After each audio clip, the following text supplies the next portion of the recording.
Hello, kiddies. I'm going to tell you how to defend Trump. Because if you're surrounded by liberals or millennials, or you live in any major city like Toronto, Montreal, New York, or LA, you're constantly bored to tears by morons who hate Trump. And the reason they hate Trump is because they built up this straw man who is a racist, who hates Mexicans, who hates Muslims, who loves violence, and who's going to, with his irresponsible ways, start a global war. We're going to have World War III if we let this guy in.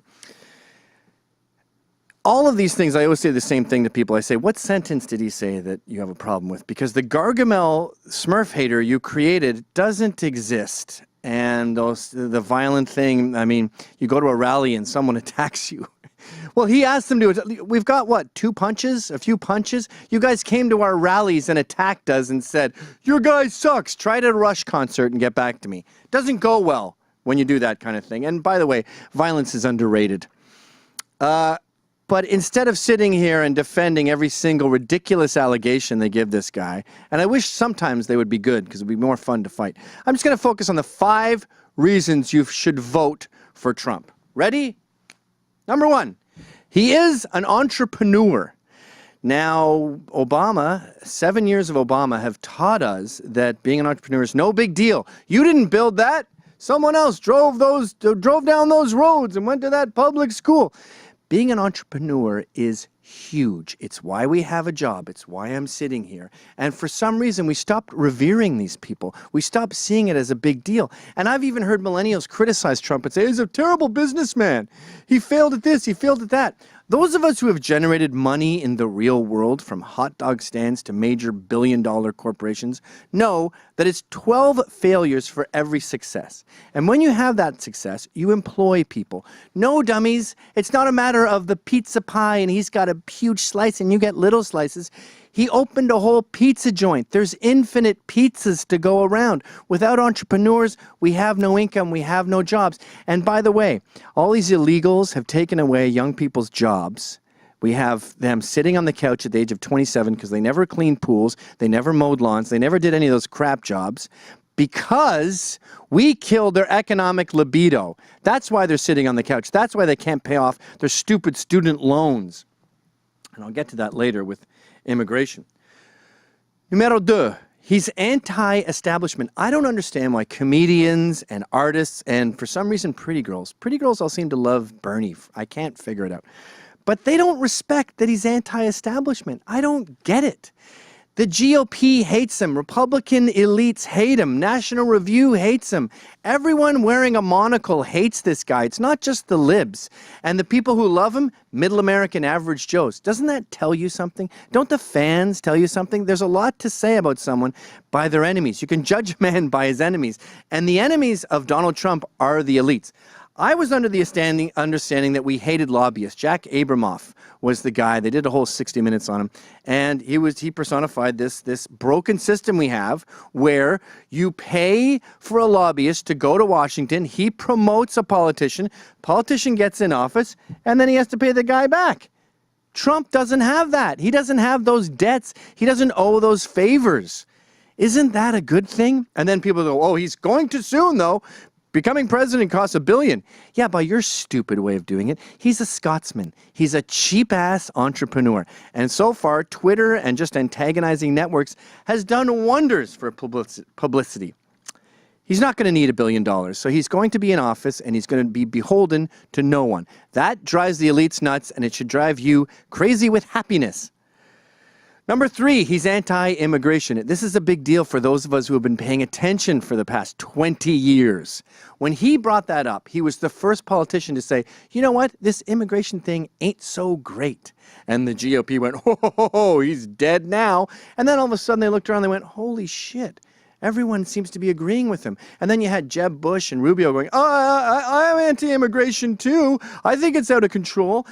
Focus on illegals if that's easier for you, if you don't want to get drowned in the rhetoric of we're a nation of immigrants. We're not, by the way. We're a nation of citizens.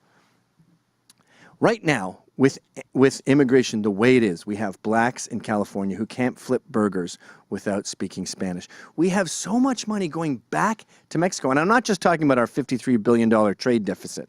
I'm talking about people sending back via Western Union. It's the opposite of tourism, where tourists come to be with you and just leave the money there. These tourists come in, take the money out. And if you want to know how much it is, how many trillions of dollars it is, check out Carlos Slim, one of the richest people in the world. This guy just gleans a little bit off the top, whether you're calling back to Mexico or whether you're sending money back. He just takes a little bit off the top. He's one of the richest men in the world. He bought the New York Times, which is one of the reasons why you hear the New York Times being so pro-immigration. We're sick of immigration, okay?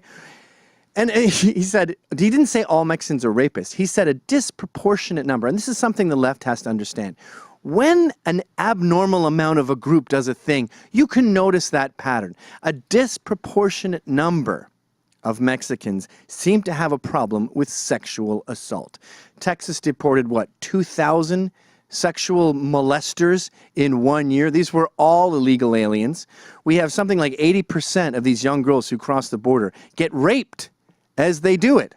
They're not the worst rapists in the world, but a disproportionate number. As Trump himself said, I'm sure some of them are nice, but we have an issue here with this group. We're no longer importing the best. We're importing the worst, and we're allowing the even worse to go through the cracks. All right. And by the way, this also applies to tariffs. Everyone goes, he's going to start a global war with these tariffs. He's going to make them so mad. Right now, we are in a tariff surrender. We have given up. We're in a trade surrender. And that goes back to the entrepreneur in Trump. He realizes that the deals we're doing with these other countries aren't based on our best interests. They're based on lobbyists. These politicians are kowtowing to China and Mexico and all these other third world countries. Yes, I consider China third world, who are getting the best deal possible, and we're letting them walk all over us. Now, an entrepreneur knows about copyrights. He knows about protecting the entrepreneur. Look at all these the guy who does Maglite flashlights or the Roebling Bridge. Look at the history of any major discovery, and you will see a guy fighting tooth and nail to maintain his copyrights, to make sure he doesn't get ripped off. Right now, America is getting ripped off, and that is downright un-American. Number 4, he's anti-jihad. I noticed, by the way, there's a lot of antis here. Yeah, I like that. I want a politician that says no. We're good for yes. I don't like politicians getting involved. My perfect politician just stops stuff from happening. Don't enable things. You can't do it. The free market can do it. He's anti-jihad, and most Muslims are wonderful people. Yeah, we know. God damn it. How many times do we have to hear your anecdotal evidence about someone in a group being nice? There's a Mexican with a sign, I'm a murderer. I murder piñatas at birthdays. Haha, you got me wrong. Hi, I'm a Muslim. I've never committed a terror act. Woo, congratulations. It's a disproportionate number, okay? 1 in 4 young American Muslims think suicide bombing is sometimes or often justified. That's bad, dummies. Islam as a whole tolerates jihad way too much. And by the way, when you leave America and young Muslims and you go to other countries, you get way worse figure. Ben Shapiro broke this down about the myth of the moderate, the tolerant Muslim. And by the way, I'm just as mad at the moderates as I am with the extremists, because the moderates enable these extremists. Look at Paris. You got these satellite towns that promote jihad by allowing it to happen. Even in America, we've got mosques talking about the trouble with Jews and Christians. We allow these fifth columns to happen by tolerating Islam. Moderates are just as much to blame. And by the way, if you want to see what's going on, check out Britain. Look at all of Western Europe. They've given up. And when they say we have to tolerate everyone, they create a vacuum for more intolerance. And that's why Germany's flushed down the toilet. That's why London is Londonistan. I know you're bored by other countries, America, but Canada's about to go, and America will be next. You don't have to read history to see what's going to happen. Just look over the ocean. Which brings us to number 5. And I think this is a big reason why the left hates him so much. He's anti-aggrievement. He's anti-whining. And you go, wait a minute, are you talking about just college students? Just a few people who have had enough of bullying on Twitter? No, that's nothing. The aggrievement industry has permeated every part of our lives. How much a year is, does HR spend on these complaints whining about someone said their workplace would encourage sexual harassment or it was too racist at my job? Look, I've worked at plenty of places. Right now, Rebel Media, right now, all my other jobs that don't have an HR. You know what happens? You know how many racist jokes you see? You know how many sexist jokes? You know how many women's asses get pinched? Oh. Everyone is focused on enjoying themselves and producing stuff.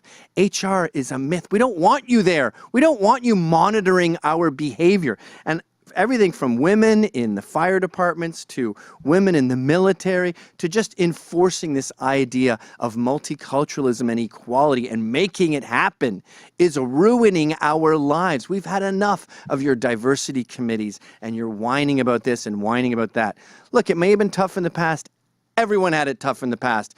The Armenians were murdered to the tune of 1 million by the Turks. We can't make up for that. What's done is done. And the beauty of Trump is he's saying, let's cut our losses. We're done with whining. We're done with hope and change.